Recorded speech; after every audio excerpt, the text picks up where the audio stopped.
discussion points opened up, where we whine about gender inequity.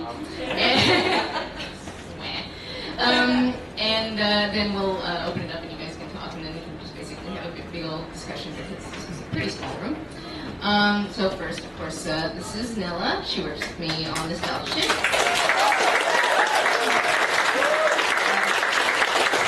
This is Mara. She was a Hollywood star and now writes a blog and does a lot of tweeting.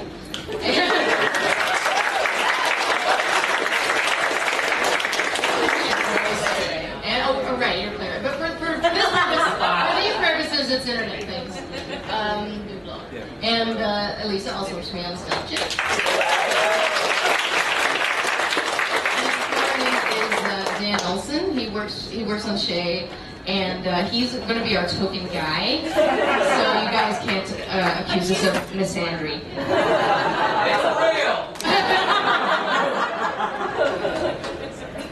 All right, guys. Alright, so, what was our opening statement? Yeah, okay. So, this is for the girls. When guys are dicks to you on the internet, and you don't know who they are, you don't know them, it has nothing to do with you, okay? You got that?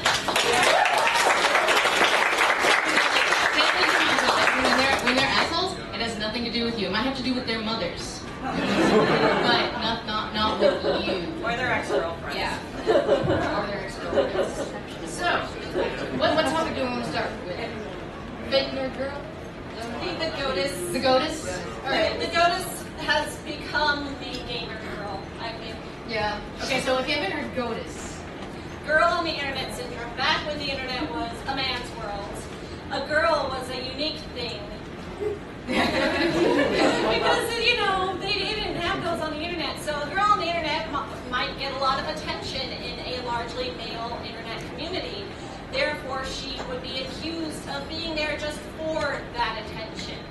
And it ties into the fake geek girl and the gamer girls. Oh, you're only playing video games to be the one girl that plays video games, so all those gamer guys can pay attention to you. So GOATess, gamer girl, fake geek girl, they all tie together.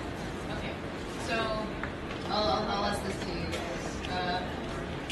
Why do you think the vitriol against the fake geek girl has become such a thing? Tribalism. I'm not kidding, it's tribalism, pure and simple. I think that it's very much, this was my world, this is the world that I live in, and it's where I feel safe. It's other people who are infiltrating this. Other people are getting in on this, and they're getting in on it late. There's this thing, you know, we want to be part of a group. Human beings generally, even if they say they don't, they generally like to be part of some kind of group. They do like to be included in a way. And they feel like this was their group, this was their safe space, and somebody else is moving in on it.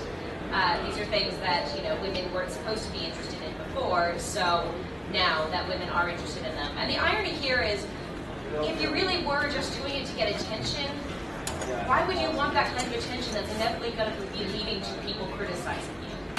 You know, if you do play video games to get attention, you know, you're going to get negative attention. Most people really don't want negative attention. Or why that crowd? Yeah, why that crowd? Like, ooh, he lives in his mom's basement. Yeah, you know, that's not especially attractive. Yeah, love the neck beards. Love the neck beards. I want to run my fingers through that.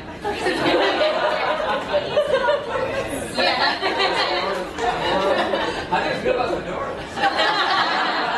On women or on men? Oh. It looks good on you, Dan. I mean, Lance. But yeah, I think it's tribalism. I think it's you know, this was mine first, and you're trying to take that away from me. So why would men who have this tribe that now women are trying to muscle their way into not want women around? Yeah. It's an I was here first, you know. It's this, you don't really. I think it is. No, I don't think it is. I think there's an element of threat because, you know, men don't understand women. Well, no, I think it's a sort of like desire versus resentment thing. You know, sort of like whenever like you have the girls on YouTube that like will be talking about something completely like, I don't know, vocabulary or video games or history or something. but they'll be dressed really provocatively, and their boobs are all like, I notice there's like a lot of these like guys will click on that because they want to see it, but then there's this sort of resentment that goes with it, like I can't have you, and I think there's sort of like, well, You spider woman luring me into your trap. it's like it's teasing. a seductress element that's just sort of like, so we're not human, we're sirens. And could you say, I mean, it comes back to that classic core Madonna mentality of you wouldn't be putting yourself out there on the internet if you weren't a giant slut. Yeah. Or if you were- really didn't want attention. Yeah. Not that you have anything important to say. Token man speaks. Oh, token man, speak. Token man. Token man. Because of the whole Madonna complex, it actually, it makes me just think of so many interesting things. That idea that it's like, oh, you're putting yourself out there, so clearly you must be sluts, and yet I still can't have you, and that becomes this, like, it becomes this self-shaming, like, oh, all of my crippling insecurities are reminded to me by your presence. I have a question. I want to start with Dan for this one. The term mansplaining. Go. I don't particularly like the term mansplaining. I think it's one of those buzzwords that's it gets tossed around for every little thing. I'm not saying it doesn't exist, but I don't think there's a very clear definition of like, okay, what's mansplaining and what's just someone being pedantic. I feel like you're mansplaining. How dare you? Well, because we were talking about that earlier. There's an element of condescension. Yeah. Well, we kind of know it, but like if there's a gender discussion on the internet, the term mansplaining is thrown around a lot. Yeah. But But it doesn't necessarily have to be that. This is something we've been talking about because I come from a family of people where one person will say something and one of the other rules and stuff will actually no, that's not true. If you look at this, it's not true. And then they'll just be like, oh, okay, all right, I guess you're right, and we'll acknowledge this person's right when he's gone, and we'll be really embarrassed because they just embarrassed us or something. Not that I'm talking from experience. But yeah, my brother did this at his wedding, but you know, it's things, but it's a comfort thing, and it's something, and I do think that there is a sort of impulse of need to put yourself right, which is interesting in a way, you know, but it's a whole other issue. There's mansplaining, I do think, hasn't necessarily been defined in this way, and you kind of have to identify what elements of it are exactly mansplaining and what's just pointing something out in a pedantic, human-splaining, in a pedantic way. oh yeah, should I read that? Okay. So Oh, all yeah. right. How many of you guys are familiar with the 50 Shades of Green project? Okay, so you know that like it was like so the goal for this was to find as many cliches as possible and Write a book. exploit them. And Dan. Yeah. Oh yeah, Dan's gonna be our male voice actor. So the point, like, included in these cliches were a query letter, which we then sent to a publisher. We kind of deliberately wrote the worst query letter imaginable, with the sort of knowledge/intention of getting rejection letters. But also sort of to see, can this query letter will someone actually buy it? We didn't think they would, but it was an experiment. But we obviously expected to be rejected with the worst query letter imaginable. However, some people didn't seem to quite understand that this is a comment we received on video. Okay, maybe this kind of made rage leak out of my ears. Because it was so passive aggressive. She got angry about it. I went to go look it up, and then I wanted to overturn a table.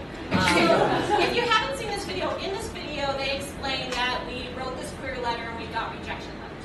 That was what was stated in the video. Okay, And this is a comment on that video.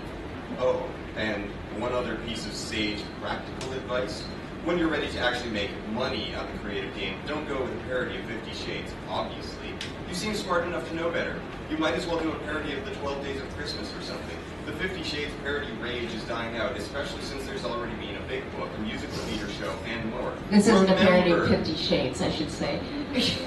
Remember, This isn't 1987 or earlier anymore. Editors aren't looking at your proposal and saying, gee, is this well written? They're not creatives, they're business people.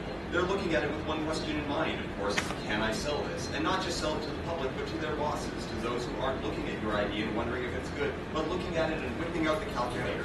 The cliches are true, hence why they're cliches. There's no saleability behind yet another dull 50 Shades parody, but you're the nostalgia chick. You have something of an audience and, much more importantly, something of a brand with that. Do a book about a TV show from the 80s or 90s, or a book or a movie or a band or something. Do something in which your brand helps sell your book. That's what they're looking for. That's what will get you more than a pile of rejection letters. Use your head. It's a lot easier than you're making it out to be. Play the game. It's fun to win.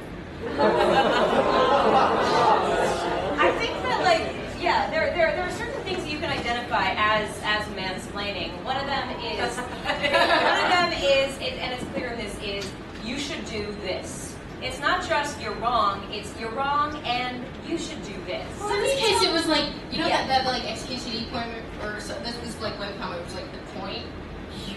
It's like, let me tell you how the public publication industry works. B, how dare you fucking assume I don't know how the publishing industry works? Like, where does that even come from? But I think that's sort of like the term, even if it is in theory gender neutral, that is like primo, like, come on, mansplaining, like, perfect.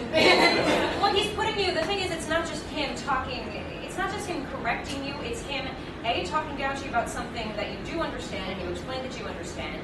And I think so, it's talking down to something, it's ignoring a point.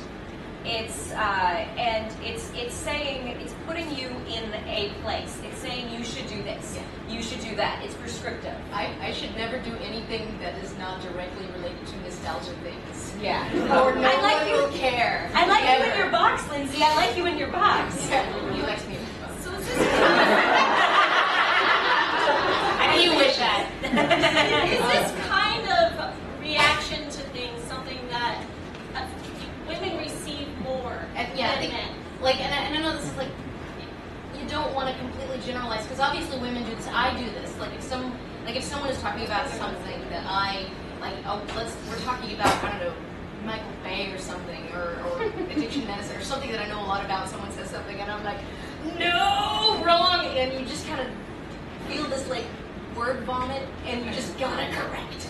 And I think that is definitely across gender lines, but I think. Especially on the internet, women do disproportionately get that because, well, like we were talking about value, and we should talk about value. I would say it's less that women receive it more, but it's certainly that men deliver it more. Because in our society, the expectation of males is that your value to society is based on, like, almost purely on your contribution to society. That has its benefits, but it also has that downside because it incentivizes, like, okay, if you're not actively contributing to the task at hand, you are worthless, and you should just because we don't need you. Okay. Well, that kind of leads into another topic, and we're going to talk about this, and then we'll open it up. We were talking about value and how it is assigned by gender, especially on the You're valuable. I'm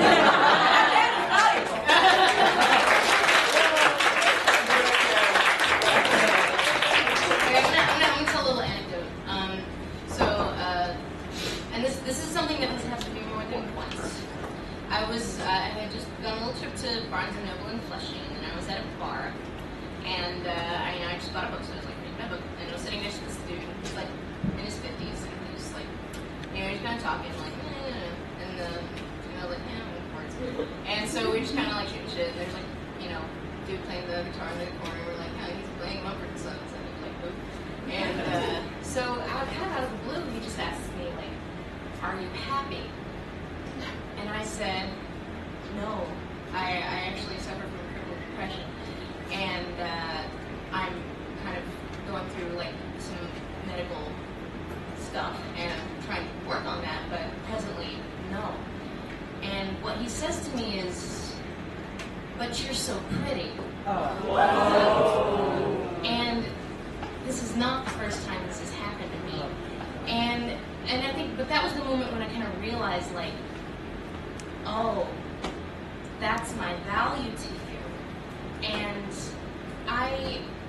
I feel like I get this less online now because I've sort of shaped my internet world to where I can either ignore or cut out people that dilute my worth to my appearance.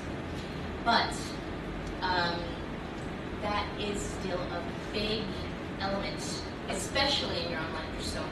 Your first and foremost value is your appearance. And Mara, did you have an anecdote? I have many anecdotes, unfortunately. No, I get this a lot because there is a stereotype of somebody who's a former child actor. And I was a strange candidate for a former child actor anyway, to begin with. I was always kind of a nerd.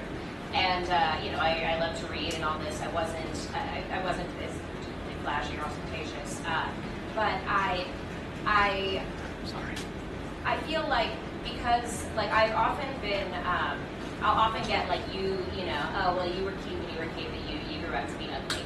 And I get that a lot, and it's I'll be on, like, a lot of lists where it's like, you know, child stars, you got ugly, because people don't see child stars, and I'm guilty of this as well. I mean, I remember me and my brothers when we were young, we were just like, oh my god, the Olsen twins are so annoying.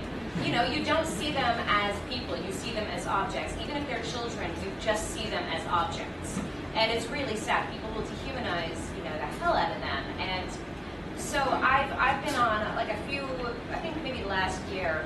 People also have this really bad habit, I don't know why they do this, but every time somebody puts something negative about me, and this is actually how I got mixed up with Doug in the first place, people will send me something that somebody has said that's not nice. And I think that's actually how I got the wrong impression of Doug, is because he made fun of me for being, like, you know, like, awkward and cute. Well, he made fun of me for being pubescent in Thomas, and granted, I was pretty awkward in Thomas, but like, I remember being like, dude, that's a little low. And now I've seen his videos, and I know he was awkward too, and so we're all on equal footing. But anyway, this girl, you know, this woman, like, writes this thing, and somebody sends it to me, and it's just, you know, child stars who used to be cute and are now fugly. And also fugly, really, you know, and that's just, you know, and so I was like, you know what, why do you, you know, and I found her Twitter, and I sent her something, and I said, look, excuse me, I said, look, you are a woman on the internet, okay? If you haven't already, you will be at some point on the receiving end of comments about your looks. It might be, your tits are great, I want to fuck you, or it might be, you're a fat, ugly bitch, go kill yourself. But you will be on the receiving end of it. Why are you, as a woman, perpetuating this? Why are you making this happen still? And she sent me this note saying, hey, I'm sorry, I write these really stupid articles for this website, they pay me to write these really stupid things. She actually said to me, like, I actually had to look through your pictures. She put a picture of me up when I was 18. When I was 18, and she said, I actually had to look through your photos to find an ugly picture of you, because I couldn't find one that was ugly enough. So I had to go back, you know, and find one that was awkward enough to be considered ugly for this list. She says, this is what they pay me for, you know, and on her Twitter she was like, I can't afford integrity. And I wrote her back saying, like, well, look, you can, because you are going to be on the receiving end of this. You have to understand that women are being judged first and foremost for their appearances. And this is something that I first started to notice when Hillary Clinton was campaigning for president. I wasn't a fan of hers, I wasn't going to vote for her, but people were always like, oh, haha, she has cankles. That has nothing to do with who she is as a human. No, she can't push the button. Yeah, she can't push the button if she has China cankles. declares nuclear war, her cankles are just... Yeah, it has nothing to do, you know, some of people's looks, people have little to no control over the way that they look.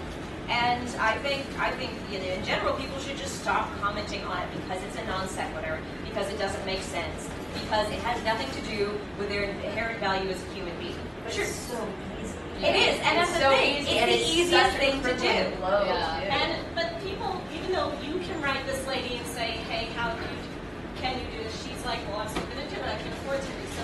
You can't stop her. So She how actually- do you deal? That's my she question. actually wrote me back and said, you know what, you're right. I don't think I'm going to do this from now on. And I like to think that I've made that difference. I don't know if she's telling the truth or not, but the way that I deal with it is well, one thing that I've done before, I remember this one guy calling me a bitch. One way that I deal with it is I take a look at the people who are saying these things. And I found this one guy once like called me a bitch. After I apologized to Doug, actually, he was like, yeah, well, you know what, you're still a bitch. And I went on his profile, and all of his things were just things like, all his posts were things just like, Oh man, I wouldn't fuck Hillary Swank. I mean, maybe I'd let her blow me, but she has those horse teeth. Ha ha ha. And then there was another comment right above that was like, I don't understand why women don't like me. I'm a nice guy. And what you have to understand is that like what I look like does not take away from what I am as a human being. B, I'm not going to comment on anybody else's appearance, and I'm going to hope that maybe people take the hint. Maybe I'll tell people if it's somebody I like, I'll be like, listen, you're very pretty, I love your hair, If it's somebody I know, it's somebody I trust, or somebody I know if I say it, they'll feel comfortable about it, I'll say this. But I really do like your hair, you have pretty hair. But we're a good-looking bunch. But there's...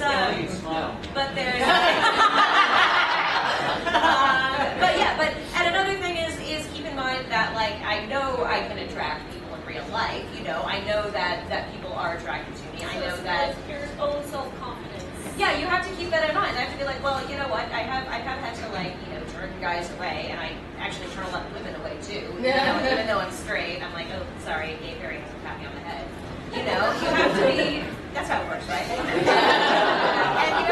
you have to be secure enough in yourself, and remember that very few people who are actually, successful, happy, attractive human beings spend all of their time on the internet saying she's fat, she's ugly. Very few people actually do that. Yes, back to it's not about you. Yeah, it's not about you. Them thinking they're a nice guy, but they won't let Hillary Swank blow them. Like, it's that guy's. Like she would, like she's like sitting there, like reading his comment, like, oh.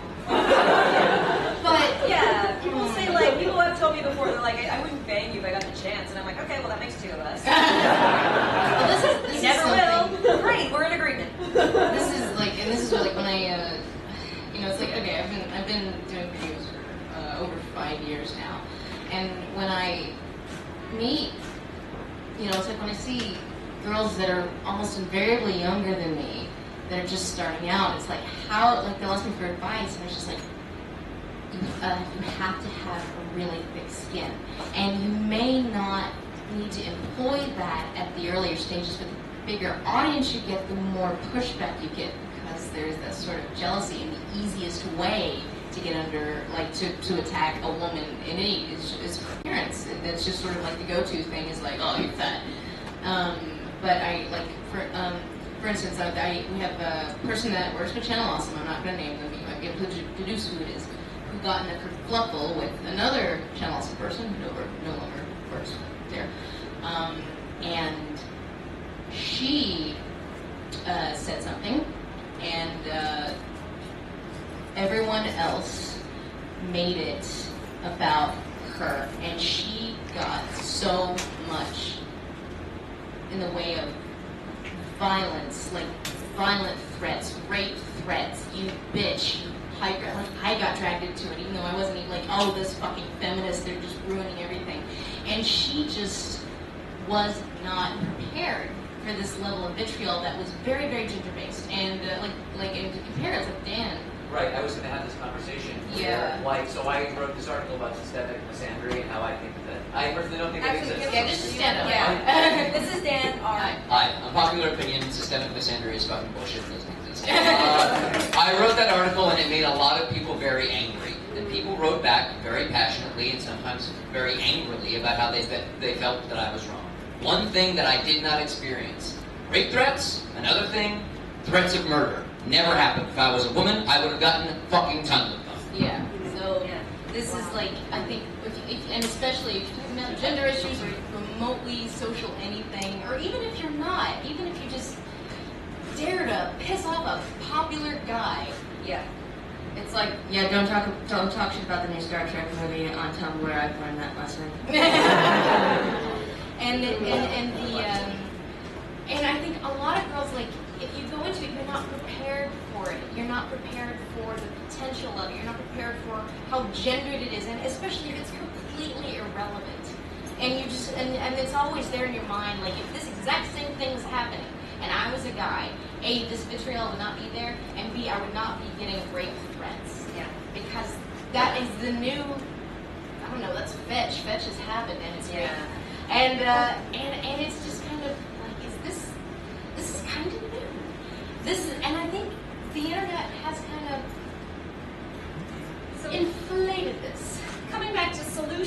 Oh, right, yeah. Thick skin. Thick skin. And what do? You said you built yourself. I blocked the shit out of Yeah, well, let's talk about entitlement. Oh, right, entitlement. All right, Let's let's talk about entitlement. So,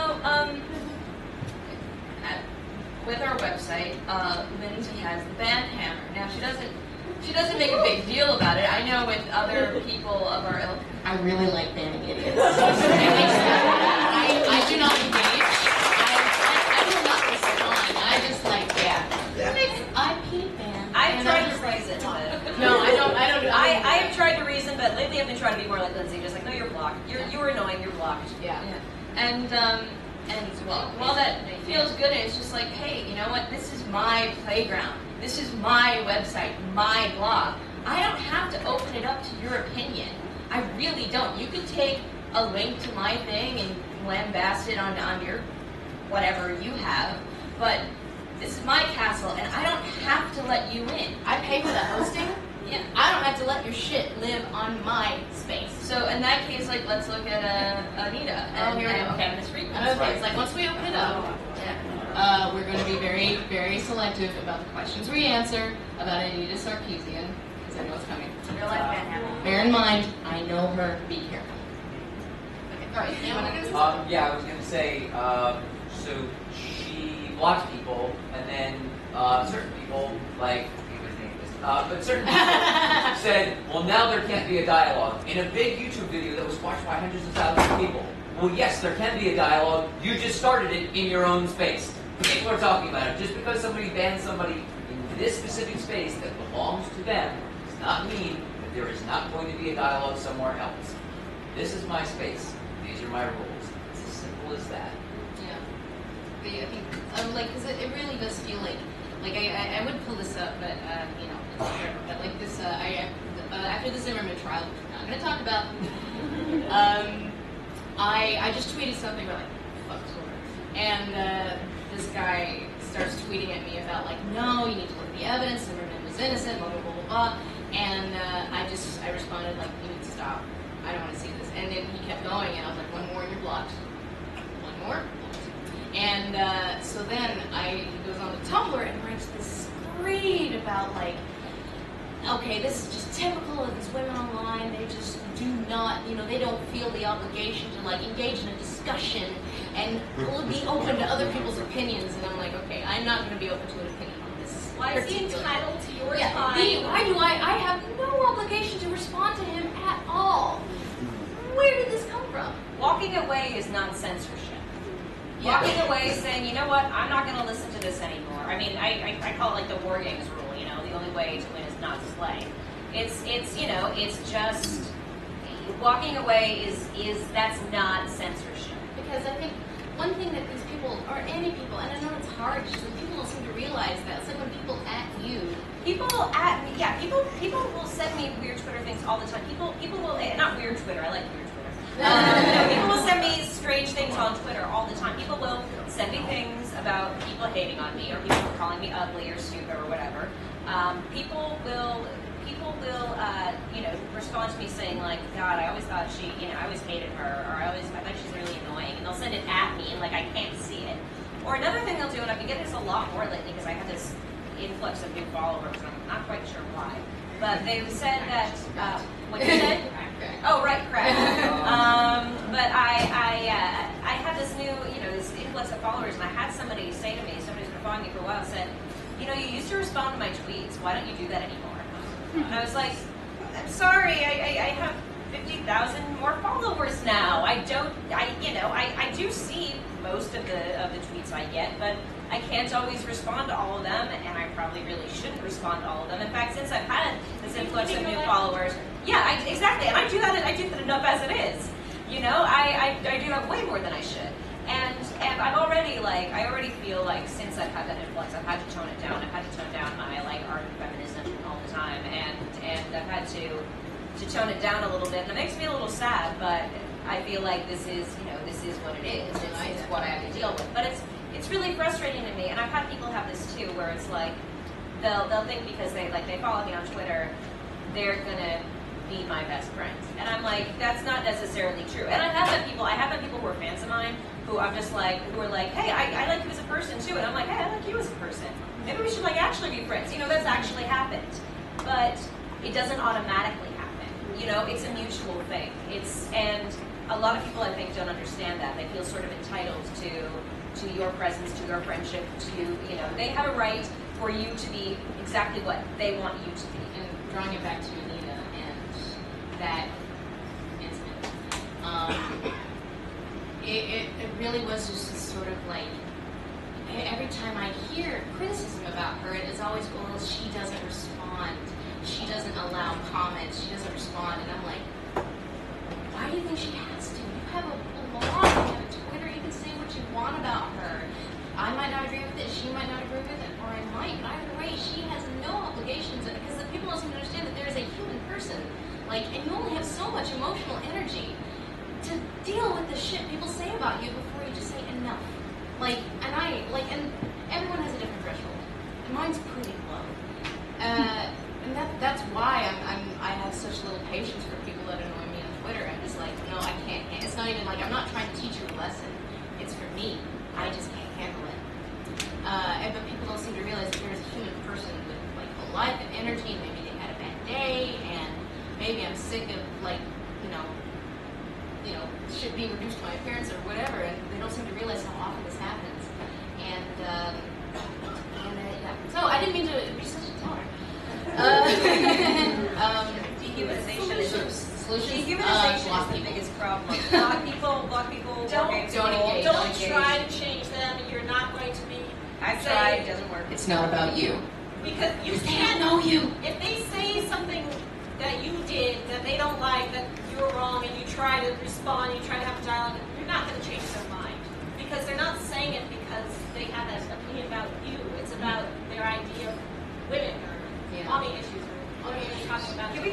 All right, yeah, I think we should open it up. Can we create like a Shay's apocalypse law, like sort of like Godwin's law, like Shay law? The Shay law, you know, where it would be like if you are a woman on the internet, you know, the as the discussion goes on, the reference to your looks. Well, I guess that's kind of what fat, ugly, and slutty is. Yeah, fat, ugly, or yeah, slutty. like fat, ugly, or slutty. Like you've got to be one of this. You've got to be ugly. Yeah. As you No, I don't think it's a good disagree Shay with law me, because you're I ugly. block people that it makes me feel really good.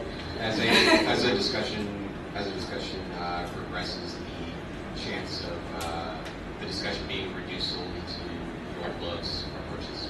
Yeah, and then like Godwin, the argument is over because you've lost. You brought up looks, you lost. That's what I would be like. I'd be like, nope, you said I'm fat. There you go, I I like like it. I'm fat. If you bring up looks, the argument is lost. Yeah. It's the new Hitler. All right, let's open it up and we'll begin a discussion. Just bear in mind. All right, I'm gonna kind of go do the wave. All right, you in the back. Yeah, it's not so much a question, but actually a statement. But I agree with you on what a lot of these things you said. I actually something back during the Tasha, was it Daniel Tosh? Oh, Tasha went. Oh, Yeah, that whole like that rape threat thing. Yeah. Like I run a forum, like 100,000 members. It deals with special interest groups. It basically, I'm not going to announce it here but basically the topic came up, and the idea that women getting threatened with, violence and rape, it's not so much about the actual, it's a control tactic to actually try to threaten women, to actually get them to submit to, like, basically, it's misogynistic. It's like get women, like you, like this is not me speaking, but you women get in your place, or I'm going to beat you in your place. And I am not like that. That's what these death threats and these rape threats are all about. Well, especially like on the internet, because they can always back it up with, "I don't mean it. I'm on the internet," and they don't seem to realize that rape is a thing that happens in the world, and like. Like, just to that culture where, like, yeah, this is a thing that happens. And for that to be used as a threat, like, yeah, it is a controlling measure. And it is a thing that happens a lot. And it's like, your girl on the internet, like, once you get a big audience, you just gotta get used to it. Alright. Back. Hi, I I've come across online, especially on the BioWare social network. I don't know if any of you are on there.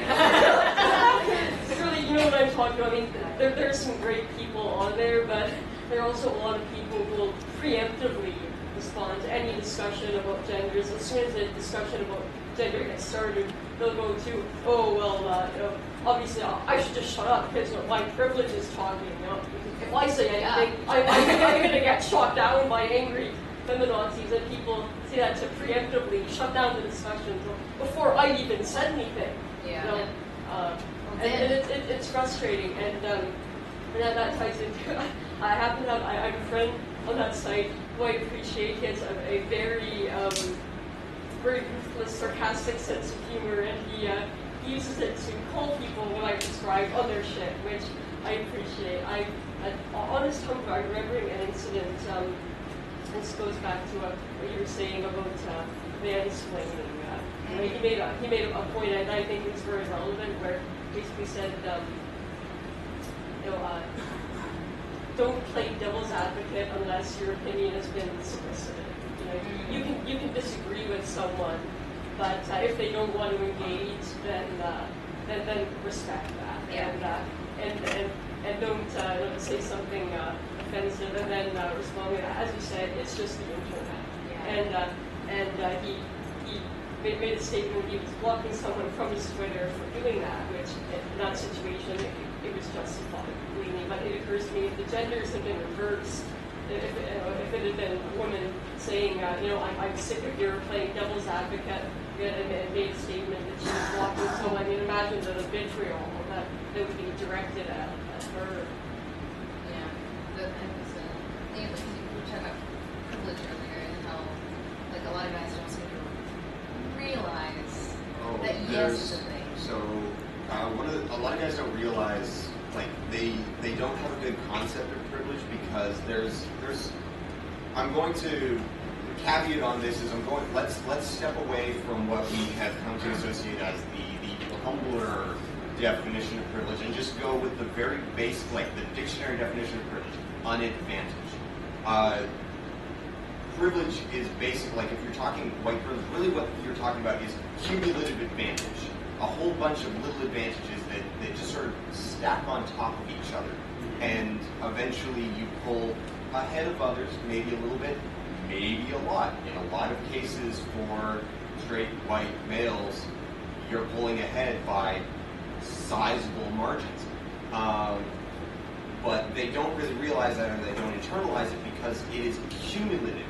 It's a bunch of different things. And what they are seeing as individuals, we inherently, the kinds of people the kinds of trolls you're going to run into on the internet are inherently kind of navel-gazing and full of insecurities, and they're overwhelmed by those insecurities, and that's what they measure themselves by. They don't understand privilege because they measure themselves by their failings. And what they're not seeing is, you have these other advantages that stack on top of each other, and because of that, they're unable to realize that yes, you are pulling ahead of other people. It's not just about where you, the people that you fall behind.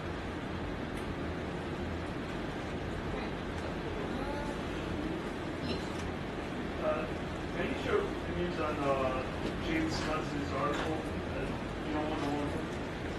It's James Gunn, director. He wrote an article on LinkedIn, 15 female superheroes that want to fuck, and That sounds familiar. There's two sides to that. Alright, maybe Dan. Yeah, Dan's our comic guy. Do you want to just sit up here?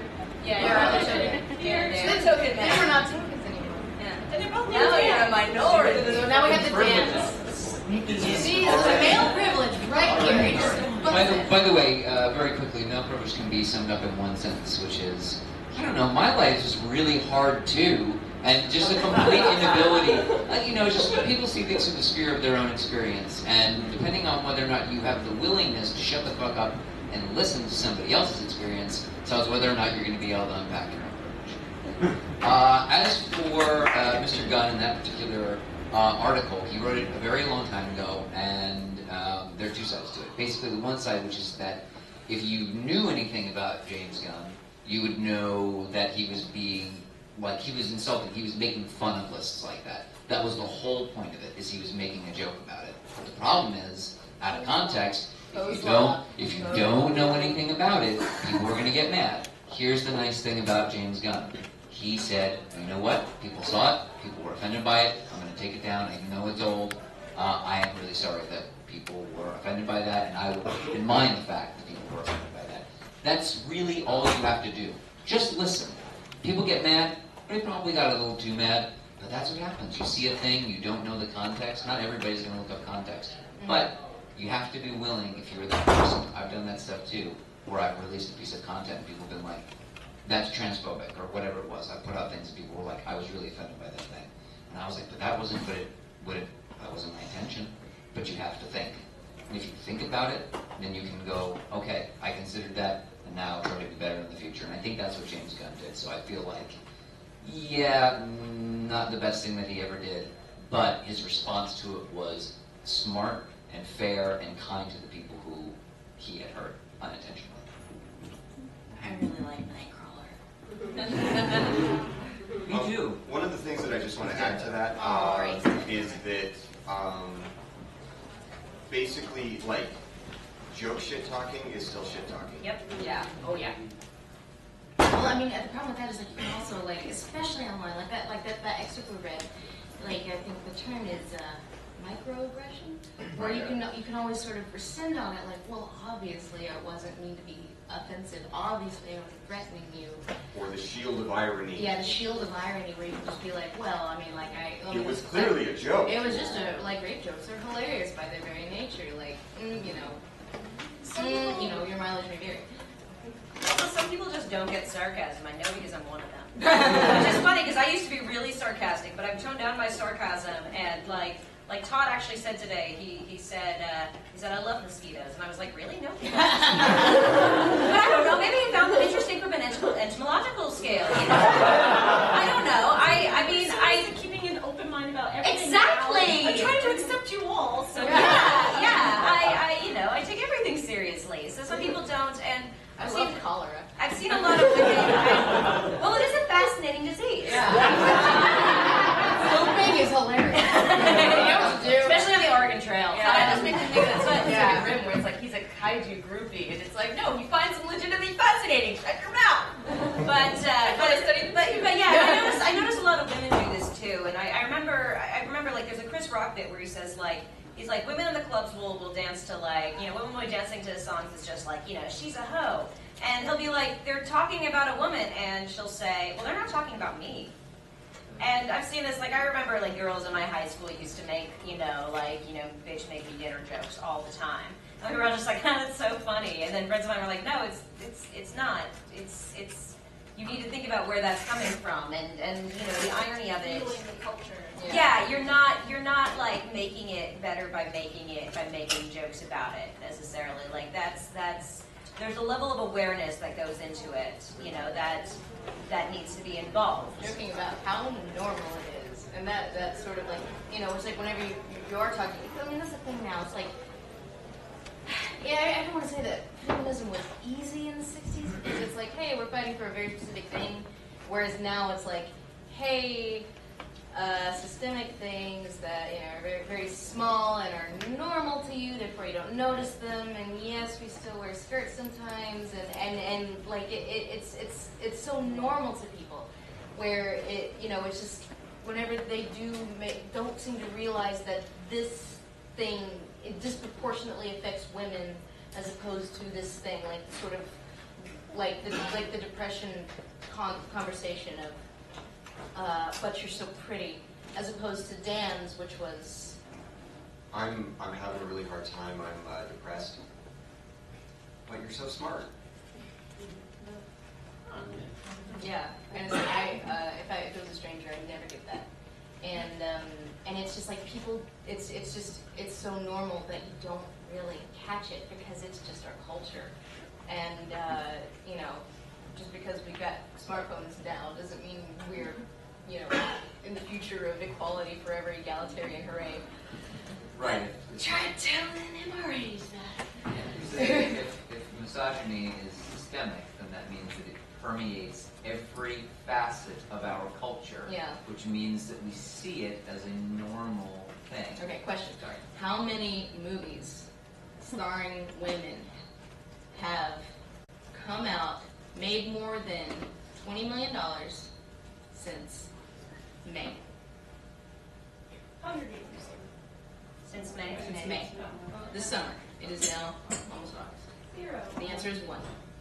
Was And then Heat, Yes! Awesome movie. which was awesome. But the point still stands. It's like whenever you talk about like this systemic thing, just like you look at like the Bechdel test and just like. You could say inequality movies and people will be like, but the heat. Yeah.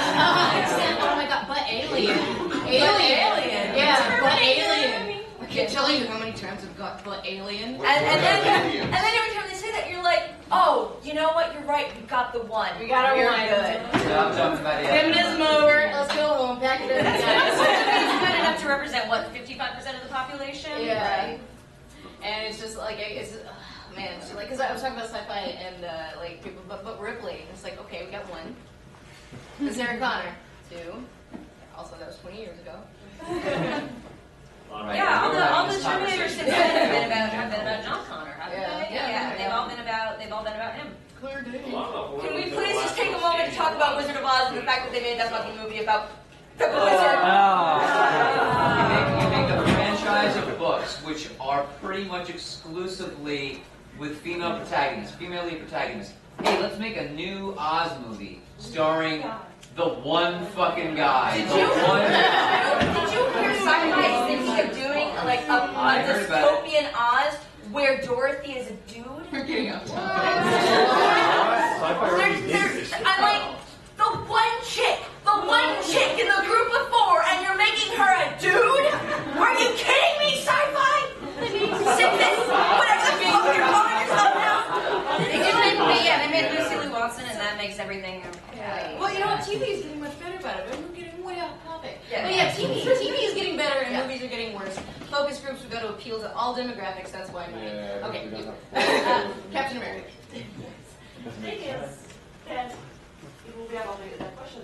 Why in the 80s, it's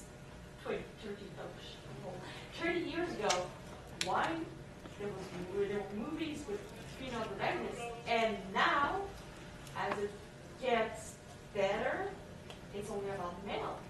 Why?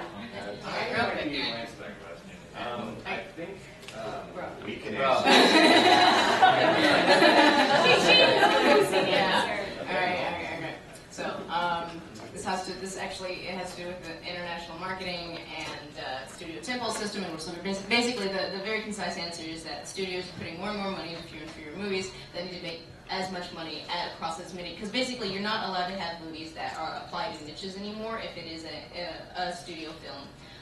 With very few exceptions, The Heat, for instance. And so basically you'll have like Man of Steel and the new Star Trek movie and Monsters University and Despicable Me 2, which basically these are tailor-engineered, like in labs by, J.J. Abrams' Tron and Ouija board by basically like robots that have like engineered the movie very, very carefully to appeal to as many humans across as many countries as possible, and invariably this means we have to have a male protagonist. And there, of course, are very few exceptions, such as The Hunger Games, which I would remind you was made by an independent studio and was based off of one of the most successful books of the last 20 years. So basically, it all kind of boils down to focus grouping, and this is, and as opposed to television, where you can have a niche audience and you can appeal to a specific group. So that is kind of why television is getting better and movies are getting worse. It all boils down to focus grouping and demographics. There was also something very special about the 80s in that you were coming through American New Wave as a film movement, but then you had Star Wars, which basically reinvented the blockbuster, and so they were still experimenting with what was the resurgence of a form, the blockbuster, with the attitudes of American New Wave, and so you did get that for a very brief time in the early 80s. Okay. What did you want to say? I was going to ask, obviously you know more film heard this from somewhere. Is it true that most of the film industry is males and is not the females? Oh God, yeah. Yeah. Oh God, yeah. You see a lot of these cliches. The DGA is 97% male. Yeah. So I think right here in that sentence, it's easier to write your own gender. Yeah, I mean, well, I actually think that's true. I think that's just the person, the individual. And there are some guys that write girls great, and there are some that just, I think most of them, all right, that's maybe the reason why I left Dylan. They'll write them great, but then they'll take it to the producer, and the producer will be like, this won't sell. Yeah, I don't think that's true. I don't agree. I mean, like, I work with these people. They're bros. And this is definitely something that I saw. Like, okay, my school, my master's class was 50 people. 10 of them were women. And the guys just kind of, and they just kind of clicked off. And we were friends with them, but we never really voluntarily, creatively worked with them. And they would write scripts together, and they would do all this fun stuff. And so the girls were kind of left to either fend for themselves or work together or, like, hook up with one of the guys, which you may or may not want to do.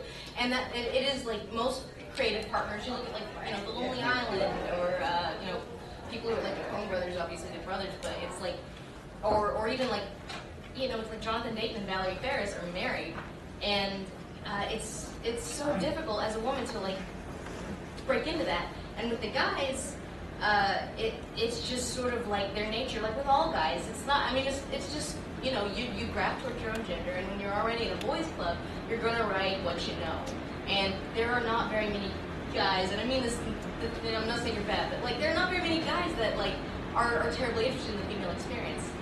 And that's just, it is what it is, And when you're a girl, you're just sort of like, oh, I'm so sick of hearing about boys coming of age story number 496. No more The Chosen One. I can't do The Chosen One.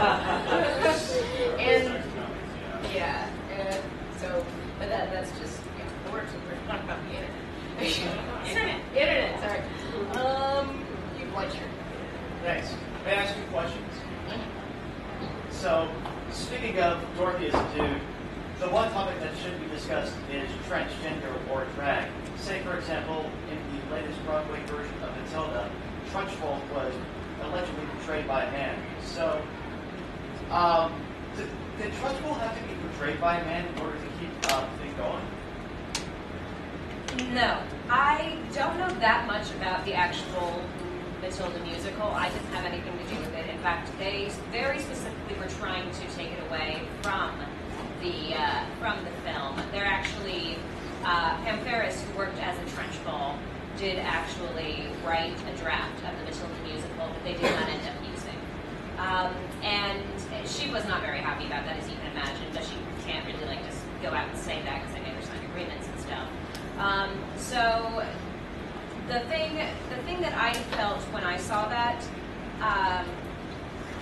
is that it lent the Trunchbull an air of vulnerability that wasn't so much there in the movie. I mean, I do think of the movie as flaws, but I really love Pam Ferris as the Trunchbull. I think she is the Trunchbull, which is funny because she is the sweetest person in the world.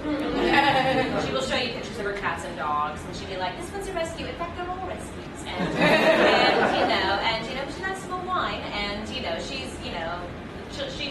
just so kind and giving. But the thing is, you saw the Trunchbull afraid, but you didn't really see her really threatened until the end. In the musical, I saw a man dressed as a woman. But the fact is, everybody goes there, and it adds this layer of it. It adds another layer to it, where, okay, well, it's a man dressed as a woman, so the Trunchbull becomes, and I know I'm sort of biting my hand with these here because of Doubtfire, but I think a lot of times a man dressing as a woman, a cis male is dressing as a woman is considered like immediately funny. Look at him, trying to be dainty, he's so big and clumsy. Look at him trying to be a woman. He's a man. And what do you say? Ladies are the lesser, look at him lowering himself to this. And so it added another layer of it to me, and I thought that the actor portraying it, he was a good actor, but I didn't like the way the character was written because there was this other layer of vulnerability to it, and I personally preferred Pam's performance. So it wasn't that they forced it to happen, but I feel like it was done as a way. It was done to add some humor into it. I think it was done to inject this other layer of like ridiculosity into it. But I personally was, what'd you say? Hairspray does that too, but Hairspray was originally, the part was originally played by Divine. I think it was drag queen. Oh, and so it was, yeah, it was that way from the beginning, whereas this one, it was sort of adding another layer of pomposity and ridiculousness to it, and I personally didn't care for it, because I thought that it added, and I think drag is really interesting. I love drag shows, but it's really, here it seemed like it was not so much about drag as it was about like, look, it's a man in a dress. So yeah, that's my answer. And question two, like, you don't have to do this now, but if you want to go back to acting in general, what steps do you have to take if you like to cash in? Probably I don't really feel like that's relevant to what we're talking about right now, and also I don't want to go back to acting. Maybe voice acting, but not face acting. Alright. Internet. Talk about the internet. Yeah, internet. Alright. Ebony Q. Yes. Sort of in a roundabout way focusing back on the internet, because you guys were touching on movies and what's being excluded and things like that. Is there anything in movies that's sort of, I guess, sort of feeding or encouraging the kind of negative internet attitude? Like, for example, in the 80s when like bad slasher movies. Well, let the man finish his question first. Thank you. In the 80s when slasher movies were all the rage, Siskel and Ebert had a very controversial episode where they saw in those movies a statement of people who were angry at the women's movement and were trying to using that sort of genre as a way of saying, get back in your place and don't be liberated. Do you see like anything in movies or in TV or anything in popular culture today that is not only excluding women's experience but actively feeding into kind of negative attitudes that you see on the internet? I'll let you play on that. The media that we consume absolutely has an impact on us because if it didn't, then we wouldn't watch it. And in particular, the biggest media right now is superhero movies. They have, like, and if you include Transformers in that, they have raked in over $5 billion. Actually, if we include all of the other stuff, it is well over like $12 billion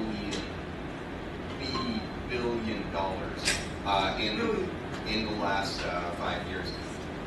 And these movies are having a very deep impact on our social fabric in a lot of ways, the way that we interact with each other politically, socially, and yes, gender-wise.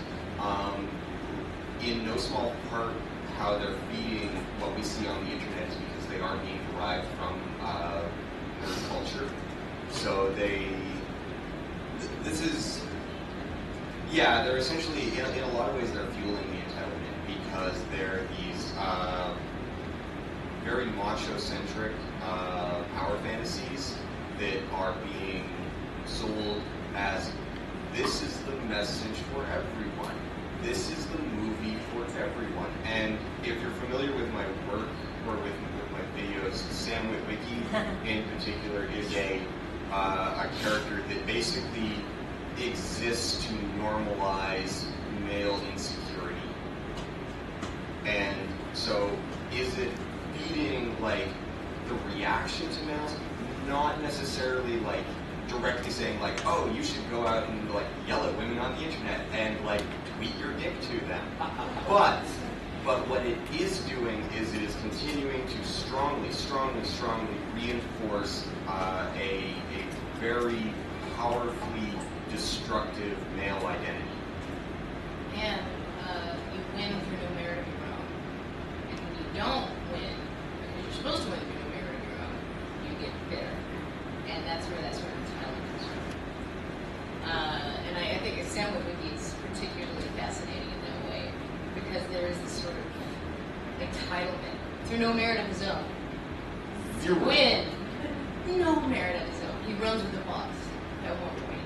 And I think it really does feed into that like male identity, and we're not even talking about women here, but like this sort of I was guaranteed this.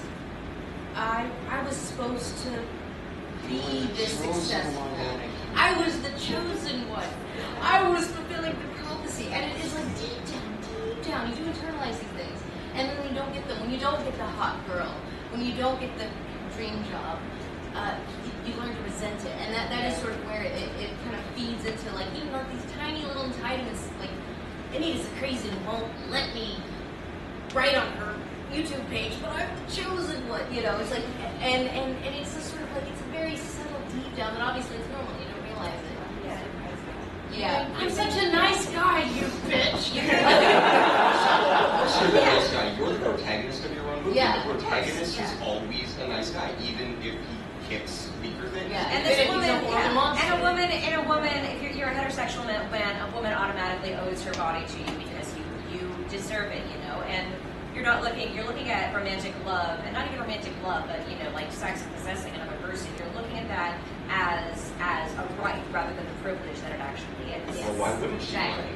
And I think like our media really does kind of feed into this like right, not privilege. Yep. And that really feeds into the treatment of women on the internet. It's just like you owe me by virtue of me existing.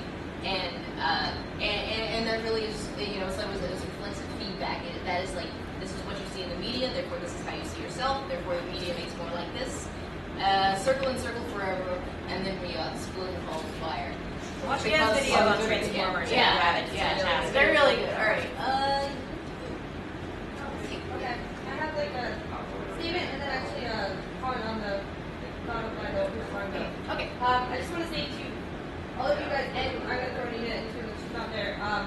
The sexism behind it, I've experienced it on like a minor scale and a lot. So the fact that you guys can like do what you do and quit, that's awesome. I think that's amazing. I've almost quit a few times. Yeah. After I got dismemberment porn made of me, I was done for like 3 months. Yeah, but I think better than ever. Sorry, go ahead. There's actually we're talking about Superman, and it just kind of popped in my head. I wonder if that's why we're getting this rash of he's super awesome, powerful. I'm Batman, I have super money. I'm Superman, has so many powers. But oh, it's really sad. No one likes that I'm strong. Or oh no, I mean, okay, his parents dying is a real tragedy. But I wonder if you could have stopped that. Okay, sorry. We're not going there. The privilege discussion we're having and what you were saying. I mean, maybe I'm wrong, but I don't know. Maybe there's a thread of that there that like they have this awesome privilege, but oh, they're so sad. And maybe that's why we're getting this. Oh, absolutely. You're going to get a lot of like tribalism, sandbagging. Absolutely, there's a lot of like I have, you know, Yahtzee put it great. Like Ben Croshaw put it great in a recent video. It's fuck you, got mine. Yep. Yeah.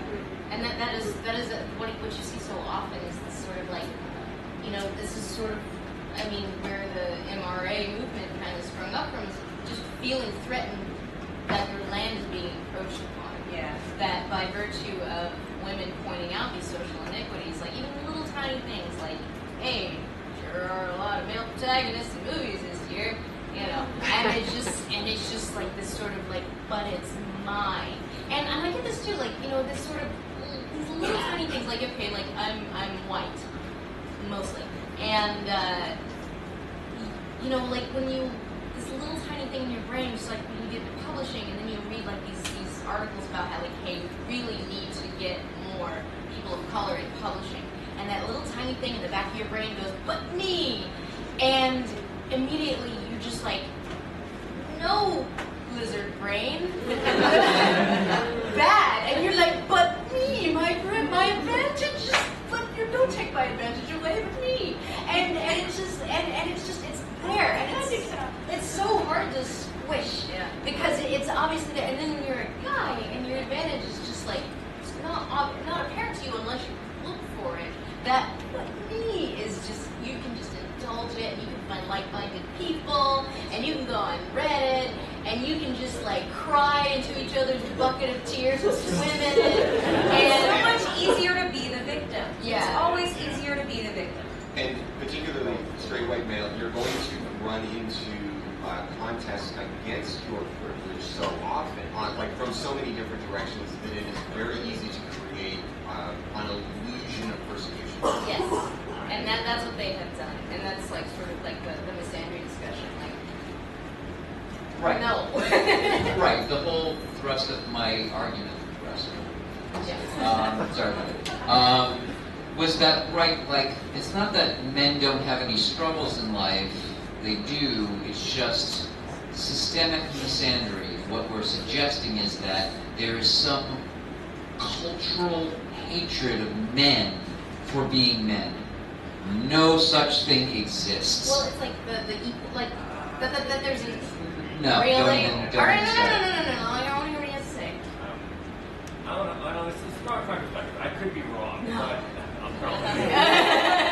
Oh yeah. No, I'm gonna hear. I'll be good. But yeah. I found that kind of like it's like it's like kind of scared to offend women these days.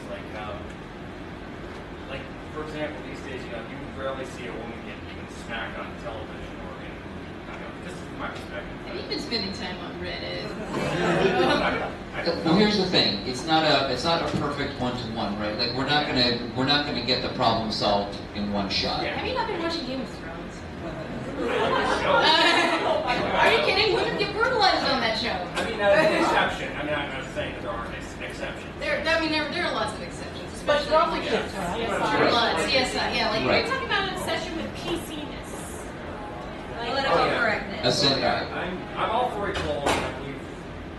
But here's what I'm saying to you, right? So you are concerned. You feel that as a man, you have a certain trepidation now. You're afraid you're going to open your mouth and you're going to say something where you did not intend to offend or harm, and then a person is offended, and then people leap all over you.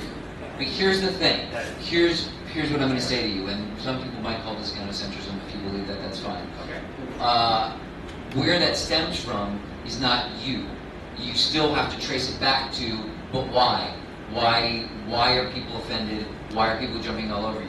Yeah. Well, it's because we live in a systemically misogynistic culture, and people are trying really hard to undo that. And there's no easy way to do it. Sometimes people are going to jump on top of you because they don't know you, and they just want you to think about it, right? So to transpose it this way, this is the great challenge that I put to anybody. I put it to myself, and I often fail. If it's me, look, I'm 33 years old. I'm a man with good intentions, but terrible, terrible instincts.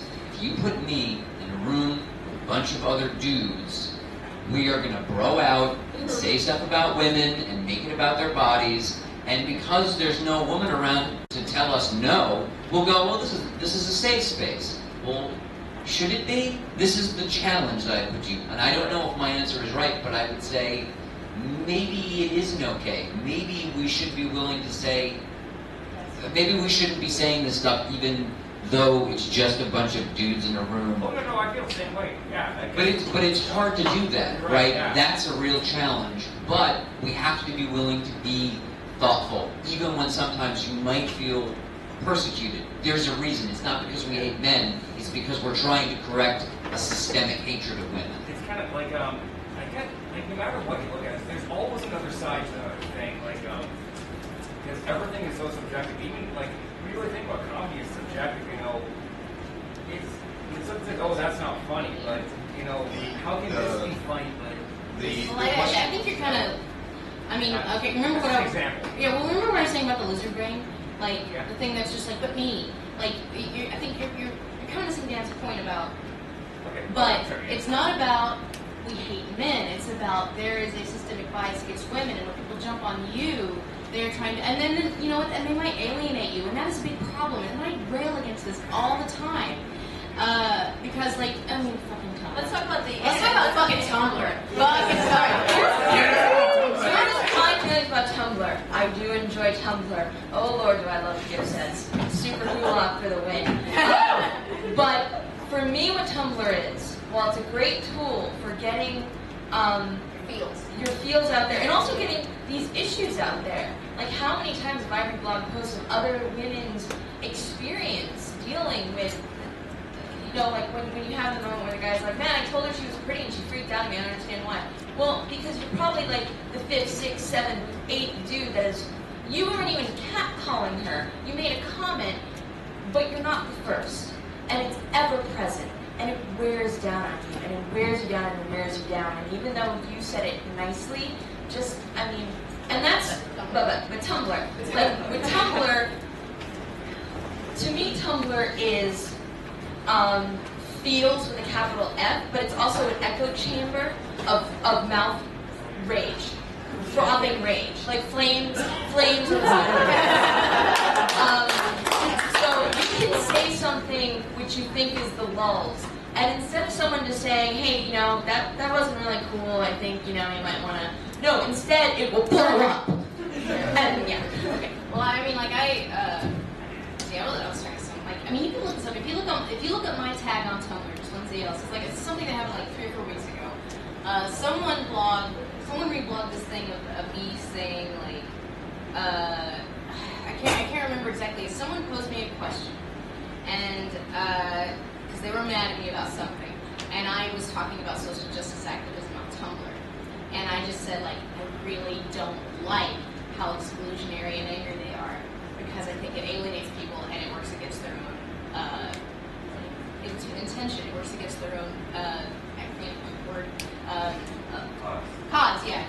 And I think that alienating people rather than educating them is a bad move. It's just indulging you. It's indulging your feels. And so I said so. I was like, and then this person just a simple reminder that Lindsay Ellis is a piece of shit and she's an abusive asshole who tone polices. And I'm just like looking at this thing like, I think what I said was actually quite reasonable. Like, I wasn't saying don't be angry. It's like I don't like the social justice anger echo chamber on Tumblr. I think it's bad. I think it alienates people. And I think it's not like, it's you all are obviously on the same team. Your job now is to, yes, teach people. And their answer is the underclass, it is not their job to educate the privileged. And I'm like, no, it's not. Unless you are taking up the social justice activism mantle, then yes it is, or else why are you doing this? But to make people like you feel better. So if you are just sitting there and being angry and not taking the time to even just like if someone does come at you, and the thing is like you do get the trolls, the ones that are just like, no, explain it to me, no, and then they're just being assholes. Like, yes, those do exist, but I can't tell you how many times these kids have come up to me like, no, but I think, this isn't a gender issue, or that you're reading this wrong, and they're just kids and they don't get it, and I get so mad at them. But I shouldn't, because they don't get it. And if you are talking about social issues, and you're doing it in a public space, and you are taking on that mantle, then yes, it is your job to educate the privileged, because they have no onus to listen to you. If you're a straight white guy, it is no benefit to you to listen to women, to listen to like black people, to listen to queer people. It is no benefit to you other than your basic fucking human decency to listen to the story of someone else and to empathize with it, because you will never understand it. But it's really hard to do that if people are screaming at you about how you're fucking privileged and you're just a cis white guy who doesn't know shit about shit, and go back to Reddit, and just like if they're just being an asshole to you, then obviously you're gonna just have a terrible impression. And I get this all the time where people are just like, that feminists are evil because someone who was a feminist was an asshole to them somewhere down the line. So of course they're bitter. And yeah. So Tumblr needs to step up.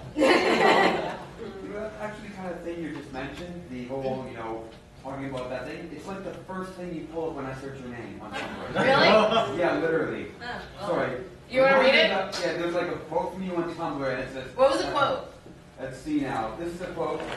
Tumblr, you're talking to someone called Drunk Tally? Tumblr is kind of the worst. They alienate more potential allies than they convert. Big disservice to social activism. And this person, this is all in all caps, so I'm going to yell. Yeah. Reminder that nostalgia critic, aka Lindsay Ellis, is an abusive piece of shit who is tone polices and uses ally rhetoric instead of being concerned and making safe spaces for other people. Safe Can, spaces. can I that's get a in? good word. Can I get in my jab at Tumblr? Also, they use commas, but they don't use periods or anything Yeah. else.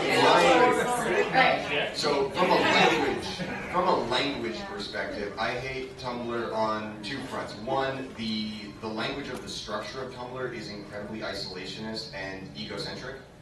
It's basically designed to be all about you. It's an extremely brilliant business model. It is damaging to the way that you interact with other people. And two, they have fetishized jargon. Yep. And that is Problematic. unbelievably damaging. It's problematic. I hate the feels. I hate it. I'm sorry. I hate feels. Just say feelings. Just say feelings. It's not that hard. You get no. I feel like I want to be able to point something out that does work, because Tumblr is problematic. But there's a great Is anybody familiar with everyday sexism? Yeah. Okay, everyday sexism is brilliant, and here's why. It's not like it's got a Twitter hashtag, and people will just tell their story. I was walking down the street, and some guy grabbed my ass, and I was afraid to say anything because I didn't want the guy to do more to me, so I just kept walking. It's a tweet. What happens? Everyday sexism just retweets it. If you follow it, I mean, like, it might make you miserable. I can't follow it. But for me, but for me, and maybe this is better for men to follow. Like, if you're struggling with, like, how do I understand my privilege, or how do I understand that women are really struggling in a way that I am not? Yeah. Everyday sexism is brilliant because they're not trying to say, "Hey, man, you're evil. You specifically, sir, are bad." There's nobody shouting at you. It's just countless experiences over and over again that you go, wow, I have experienced exactly 0% of this. Well, I was going to say that what I like about everyday sexism is I think a lot of so-called evil acts and a lot of cruelty that you get on the internet and elsewhere can be boiled down to the fact that you dehumanize. You dehumanize. You see somebody as an object, and there actually have been studies where they show a woman in a bikini, and the part of the brain that lights up is the part that's associated with objects. And this happens both in heterosexual men and in heterosexual women. But I think one thing about everyday sexism is it makes this actually, this is a human being's experience. It isn't just, you shouldn't say that because, or you shouldn't do that because somebody might get offended, or women are sometimes harassed. It's not women as a group. It's actually looking at it and saying, okay, these things don't happen in a vacuum. This happened to this person. It's easier to take. It's why, people, there's a saying like, one death is a tragedy, a million is a statistic, because that's so generalized. People don't understand that. If you take that, if you humanize that, it actually, this works with I live in New York, I get pissed off when people walk too slowly or something. I started doing something that my little sister does, where we will make up reasons why the person in front of us is walking slowly. Well, maybe she had a really terrible injury, we don't know. And it's kind of a joke, but it also makes you less angry. It makes you a little more empathetic. You understand a little bit more. And it's lying to yourself sometimes, but it works. But this is what it is. You humanize them, you see them as people. You remember these things do not happen in a vacuum. These things happen because of, because these things happen. These things, this anger happens, it's coming from someplace. Everything is connected in this way. It's not all just, this anger from nowhere. Nothing comes from nowhere. Well, I think of trigger warnings, for instance. Yeah. And I do not like the term trigger warning, because they don't seem to understand what a trigger is. Okay, warning, maybe you don't want to hear about sexual assault. That's fine, but triggers Silver Linings Playbook had a much better example. For me, my trigger for a really long time was the UN and reasons. But that was and so you're never going to trigger warning that or my Sharia more. Mine was missing the bus. Really? Yeah. Oh, okay. But no, you're never going to see trigger warning being late. Yeah, exactly. Mine is what time is it? What time is it really upsets me. But there are reasons, and these obviously are going to be associated with traumatic memories. But whenever you attach this to these discussions of really sensitive topic like rape and sexual assault, sexual abuse, and child abuse, people, obviously there's this sort of inclination ooh, taboo subject, I'm going to make it a joke. And that's a big thing on the internet. And what people don't seem to understand, especially when you turn that around, certain people schmathing,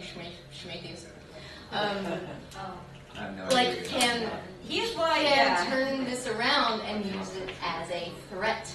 And people often do this as just sort of like a default threat because it's funny, because it's taboo. Not so I'm seeming to understand that there is a human on the other side of this that has had a human experience and has a life and had maybe, has had this happen a number of times or has had this sort of awful thing that you were wishing on her. This has already happened to me and you don't know it. And you have just wished this awful thing upon me again.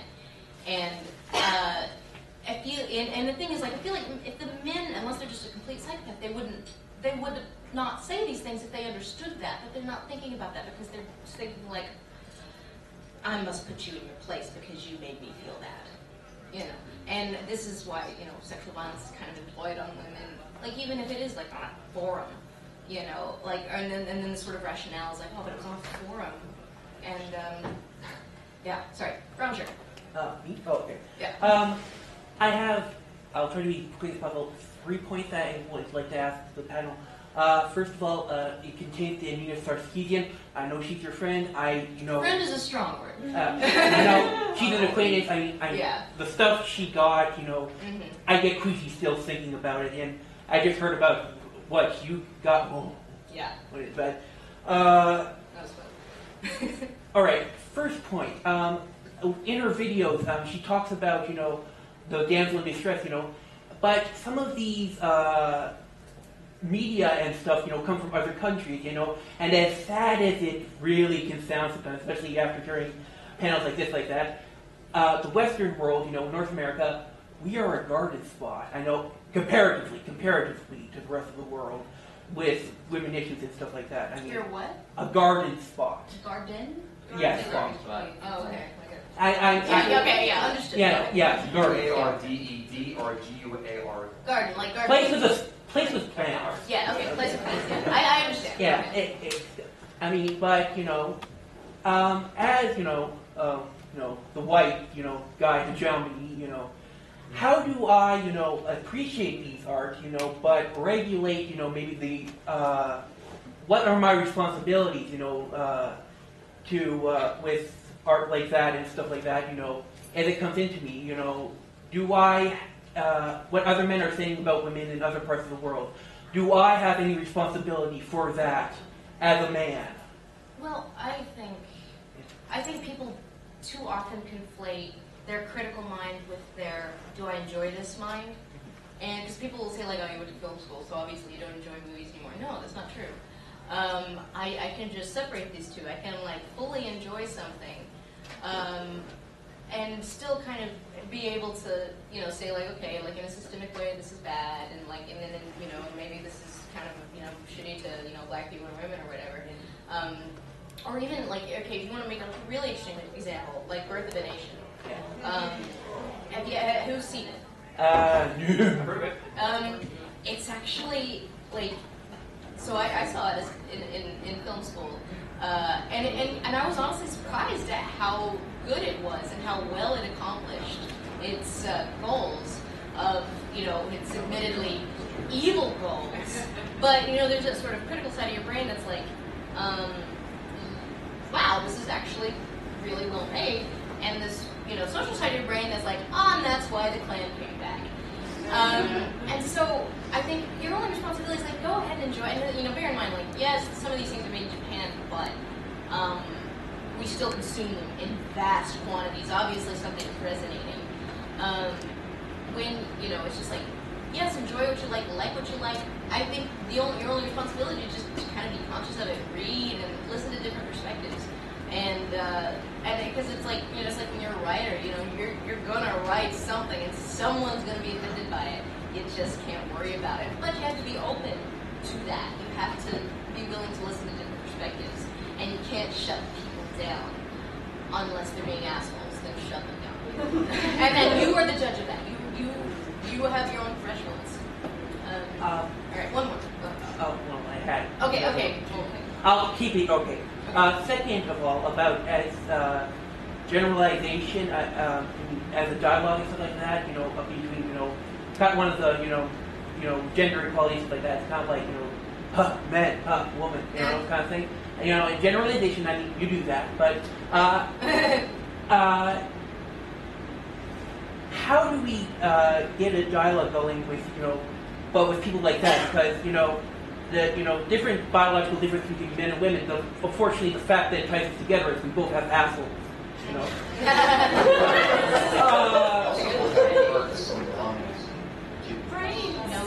I was trying to make a joke, but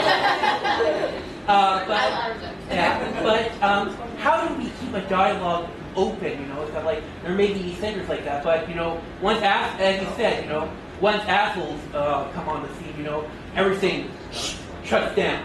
I mean, how do you keep the lines of communication open? Because that is so critical.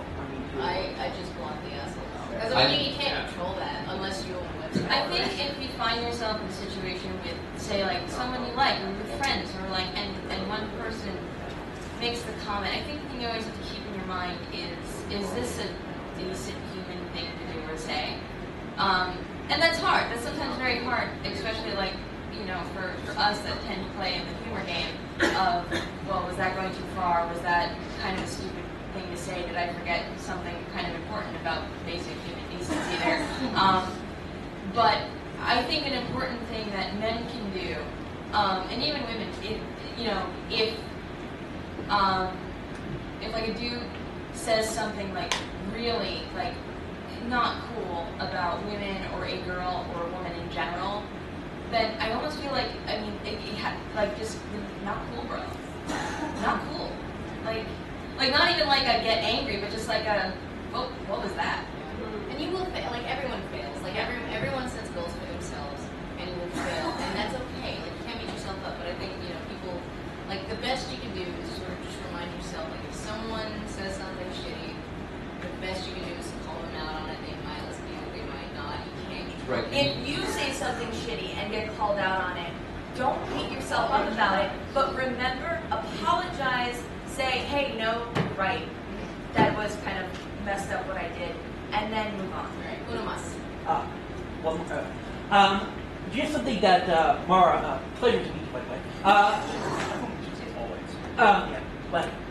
About, you know, how the brain lights up about with men and women about the objectification of that. With smuts out there, you know, and you know people like it, you know, in any, you know, amount or stuff like that. How can you still enjoy it, but you know, still feel guilty? I mean, you know, there's cosplayers walking around, you know, one part's, you know, going hello, and the other part's going, I'm going to hell. How do you? I feel like that like also that part. is very entrenched in our own society's idea of sex as something terrible and dirty. I have a lot of friends who are burlesque performers, and there was definitely a moment where I had to accept the fact that I hang out with people in a bar and they're only wearing pasties and a G-string, and that's okay. Like, and it's kind of getting used to it, but also remembering, hey, you're wearing pasties and a G-string, and you're a fucking human, and that's awesome. Like, I feel like there's a pretty simple line here, which is that like people sometimes will see a girl in, let's say, a convention in cosplay. It's okay. You see her, she's attractive. You look, you take note of it. I don't think that there's anything extremely terrible about in your brain thinking like, boy, that person is sexually attractive. The weird thing that happens, and that some people don't quite get, is that when that happens in your brain, what you should not do is then go up to that person and go, boy, I sure would like to fuck you. But that happens. Not necessarily to that extreme, but people don't leer. Don't go up to that person and make their cosplay about just that they're sexually attractive. Maybe they're looking in the mirror and thinking, I look hot. But they did it for themselves, not for you. Photos on body pillows without their consent. I mean, Jesus Christ. Come on. Think before you speak. Remember where you are. It's got context. It's got the relationship. Yeah. Why would someone say something like that to a woman like that? What kind of result are they hoping to receive? No woman in history has ever been like that. You know. They're going to make that woman feel uncomfortable, and then she's going to dislike them. Yeah. And But that's not the point. The point is like, hey, object, reminding you of your place. Right. And but I don't obviously they're not going to think like, all right, let's go. I don't think it's criminal. I don't think you should feel that you're going to hell if you look at a woman and she is sexually attractive and your brain thinks sexually attractive. You can be sexually attracted to a person and still think that they're. Well, I don't think sexual attraction and objectification are mutually exclusive. Right. Yeah. Like that's the thing. It's just like you can like I mean that's like if you're in a relationship, you're sexually attracted to that person and they are human to you. That's I mean it's just like when you see a model on a billboard, it's just like human, has a life, has a dog, pays rent, you know, stuff. All right, looks great, Benji. Yeah, looks great. Do you feel like all this stuff on the internet where appearance keeps getting brought into it, do you feel like that's gotten worse with the rise of everything being so much being on video and so many comment systems being attached to your face with the real picture? I mean, I know back in my one of the few girls on a Star Wars message board heyday, I mean, I got some shit, but I feel like appearance didn't come into it as much. But I don't know if that's because the mental image everyone had for me was a baby Ewok, or because I'm apparently very scary when I'm angry, I'm told. I would say there's two things that go into this. I've been on the internet since 1991. Big shot. I'm kind of a big deal. On the BBSs, one of the how it has changed over time, and I do think there's a little bit of merit to where you're going with it because it's a lot easier now to confirm that someone is who they say they are. Back in 1992, I was alternately a 16-year-old girl, a 72-year-old man, I was a lot of different things, and everyone was, and so there was that inherent disbelief that anyone was telling the truth. Now, because there is a little bit more accountability, with that kind of comes, it's easier to confirm that someone actually is what they're claiming to be. I mean, I'm still not verified, but I'm still not verified on That's Twitter. Twitter can't be anyone. No, but the thing is, but it's true, and this is why I always suggest to people, and I try to keep to this too. Sometimes I slip up, but you never say anything on the internet you don't want other people to see. The internet is not anonymous. Everybody is going to find out. If you say something about someone on the internet, they can and they will find out, regardless of who they are. Yeah. And major CEOs, like people like CEOs will Google search you, like people hiring you will Google search you. And, so you do need to recognize that this is something, there is accountability there. And I do think that's one thing that I kind of appreciate more because it's a little bit harder now to leave an anonymous comment. It's a little bit harder to be truly anonymous in the age of the internet that we are in right now. To bring it back to the question, I think, yes, it has gotten worse. A lot of this does have to do with our perception of our bodies as a measure of value, because that is a very easy way to measure your value. You look at them, you either find them attractive or not. And I feel like you kind of see these, like there was hotornot.com for a while, and now there are these YouTube videos, these Am I Pretty girls will, like young girls, like 14, 15, just posting these YouTube videos like, am I pretty? Please tell me in the comments. And as a result, it's that sort of measure of value has translated into a weapon that people can use, since the sort of perception is like, okay, women value themselves because of their appearance, because that's a very easy way to measure value. Therefore, that, and I mean, that's part of why I've sort of cleaned myself up over the years. Like in nostalgia chick, I used to wear a lot of makeup. Now I wear like matte, pigtails that kind of make me, look weird. As I kind of try to look as neutral as possible because I don't want to be perceived as being sexualized. I'm like, listen to my words. Then you wear them tank tops. Damn it! I know. They're just out grandma sweaters. I keep telling you, grandma sweaters. It's really hot with the lights. Kind of miraculously circled back around to something I was going to say like an hour ago. And that's I think particularly Lisa will be able to relate to this because her character is supposed to be very pretty, and I found that a lot supposed to be. I found that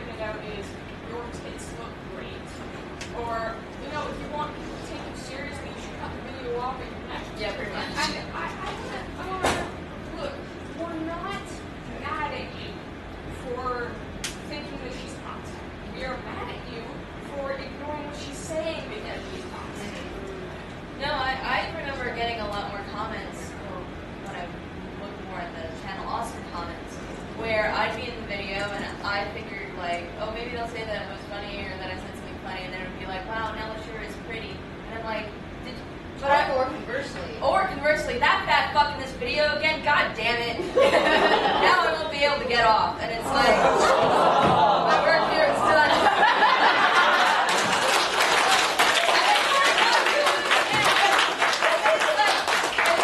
All it took was me in a video. I hope you never know the touch of the gender you desire. This is my gift to you.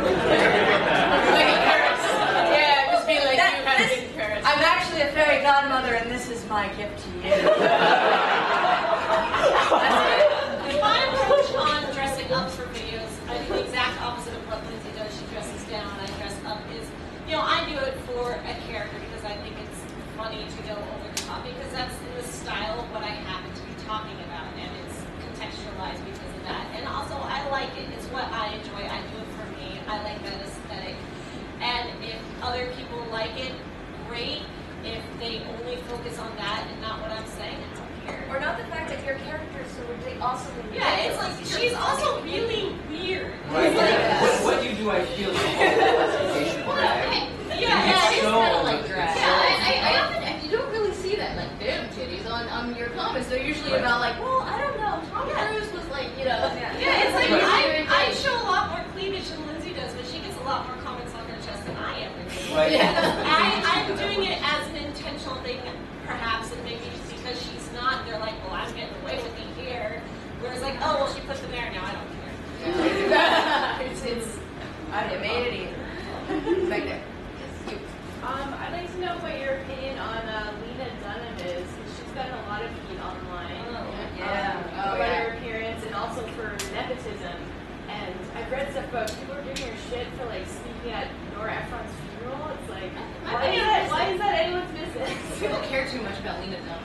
Yeah. Like, they're just like, oh my god, did you hear that thing she said on Twitter? I mean, she's just like, I don't know that much about her, but I do know she's just like a rich girl with a lot of rich friends that advance very quickly in life. And granted, she is smart, but she advanced very quickly in life because she is super privileged, and she may not realize that, and therefore people are saying, Mara, you probably know more about her than I do. I do, to a degree. I like her work. I mean, I do think, it is kind of unfair. There are probably a lot of women out there who don't have the same kind of platform that she does, who don't have the same kind of advantages that she's had, who have great work out there that is not being seen. I knew a girl who was writing, wanted to write something about women in their 20s, and then girls came out and she was like, well, shit. And that girl has like crazy connections too, but not quite enough. But I do like her work, and I do respect. One thing that I like about her is the way that she depicts like human relationships and sex and things like that. That pisses me off. People are like, oh my god, nobody wants to see her tits. And and the thing is but the thing about her show is that it's trying to be real. It's not a Sex and the City fantasy like bubble. It's not like that. It's about and the thing is, people who look like Lena Dunham have sex every day. People who look, quote unquote, worse than Lena Dunham have sex every single day.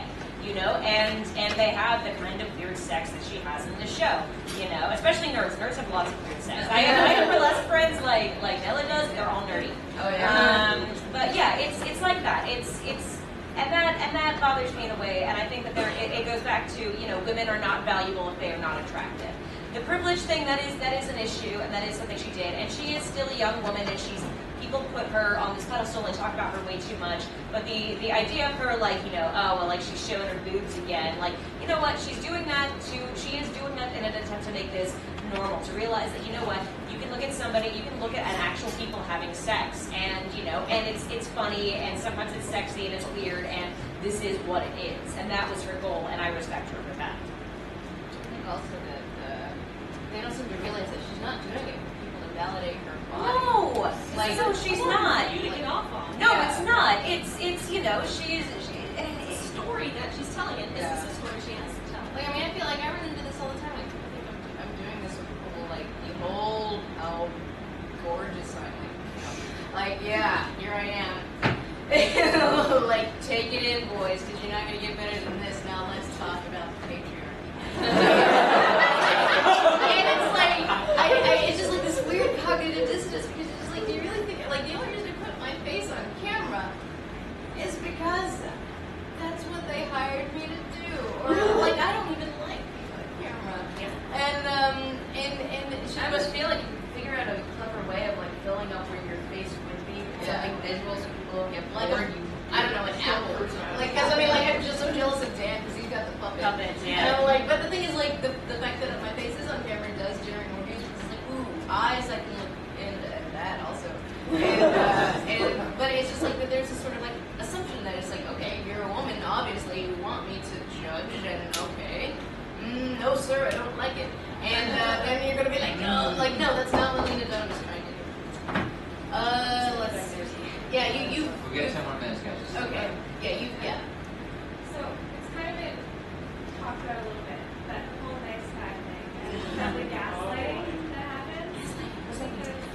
me is when you sort of subtly manipulate somebody and you're crazy. Yeah, you're crazy. You're hysterical. Oh Yeah, I knew that. Yeah, and I know this. there's so much focus, rightly so, on the rape threats and all this, and the really in-your-face, intense things that happen on the internet. But there's so many of these little nice, I'm a nice guy. Yeah. I get what you're, I support women, and they're the ones that kind of, I find that almost harder to deal with. Well, yeah, it's an effective tactic, and that's why it's employed so often. Again, and it's like, obviously they don't. I mean, like sometimes they realize they're doing it. Obviously, like pickup artists and that ilk. But a lot of guys they really do think that they're nice because they are Sam Witwicky. They're the protagonist of their own story, and they're like, but I'm the chosen one. I should, be. I am nice. I am entitled. Why do people not like me? And it's like, well, it's probably because you're not as nice as you think you are. But they also kind of in that way learn some master manipulators, and they find ways to sort of like the microaggression tactic, where you kind of say little things that are just kind of getting your craw and are very condescending, but they're not enough to where you can really call them out. Going back to the idea of humanizing the people that you interact with, as a reformed nice guy, now you're an asshole. Now I'm just a jerk. But an honest jerk. But an honest jerk, and that honestly goes a long way, actually. As a former nice guy, and I say that in the I have quite literally culled from blogs posts where I whined about why don't girls like me? I'm a nice guy. I have said that in my life multiple times. It stems deeply from a lot of this insecurity, and my approach to feminism in a lot of ways is from a male side of things, in looking at male identity and how limited and crippled it essentially is, and how that in turn feeds a lot of these behaviors. And it was a sharp moment of realization for me when I came to actually understand. It's oh, I wasn't a nice guy. I was needy. I was weird. I was uncomfortable to be around. And so sort of when you encounter that, yes, it's going to be awkward. Yes, they are overstepping bounds, but be human about the interaction, or just block them. Who hasn't? You. Yes. Thing around the neck. Oh, these are headphones. Oh, okay. Well, actually, wow, this is kind of cool. Just wanted to chime in on a few things. Just first of all, someone earlier said, two sides to every story. Actually, there ain't. But just one thing, you were talking about how people's appearances, there was an interesting study, I can't remember what it was, but they looked at how people responded to a politician, female politician versus a male politician, based on when they mentioned their appearance or not, when they didn't, when they mentioned it in a good light, and they mentioned it in a negative light. And in both instances where it was mentioned, appearance of a female person, they had lower polling numbers when it wasn't mentioned at all. So this whole thing about people talk about yeah, I know. Well, I mean, it makes me think of that one scene from Doctor Who, where the doctor, in a moment of total douchery, with what's her name, the prime minister goes, there's only how many words I have to say. Oh, yeah. Don't you think she looks tired? And it's like say what you will about Moth and his moments, but to me that's perfect, just distillation of the difference between how female politicians are viewed and how male politicians are viewed. All you have to say is doesn't she?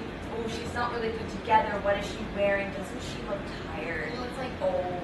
It's like you're saying about gaslighting, where it's it's very easy to sort of diminish an argument a woman is making by reducing it to oh, you're being hysterical, you're being emotional. I also think Calm down. That was hard to say.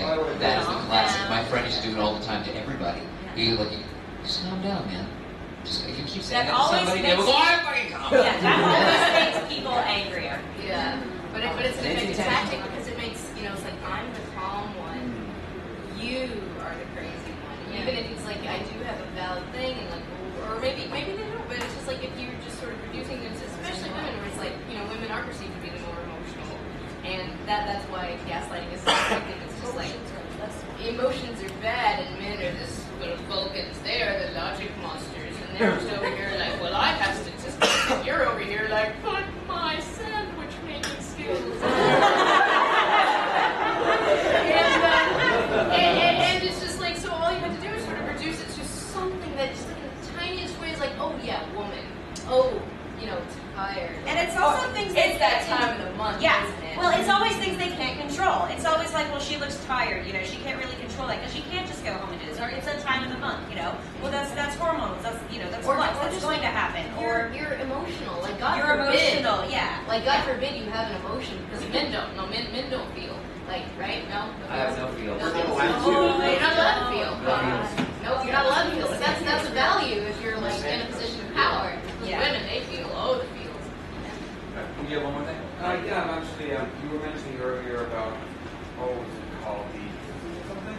What? Well, you basically were talking about how the nice guy complex, and while that is an issue, another part of the issue is the really bad message we send to kids, particularly in television shows, that will be yourself and people will like you know? Oh, yeah. You don't have to do shit for anyone else. Yeah, exactly. right. It's just, right. Yeah, that's everyone was themselves. No one would like anyone. Right, The Incredibles is a great message, isn't it? If everybody's super, then no one is. Yeah. Yeah.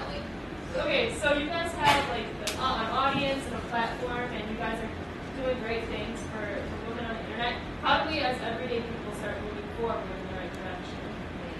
I think a great starting point is the not cool dude. Like, honestly, if you're talking sexism, if you're talking racism, if you're talking this, like, when interacting with other people, if you see something, just say something. Don't be just not cool, bro. But two things. Like, one, you cannot change people. You can maybe nudge them, but you cannot change them. And this is like, I get this all the time, like when I don't agree with people and they're like, but I like you and I want you to agree with me, and then they will just unperson me. Like, you cannot change me and I cannot change you.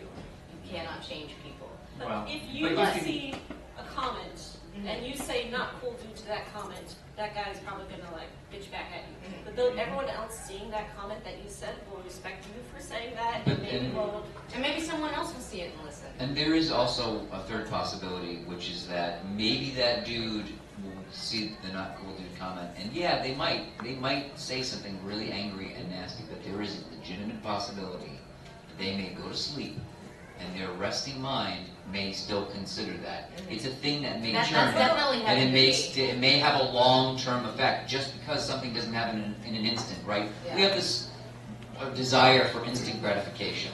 Well, in this stuff, you're never going to get it. Yeah. It just doesn't happen. Yeah, so here's the reality. The best thing that everybody here can do is to, rather than engage in a forever argument with somebody, you can't change another person, definitely.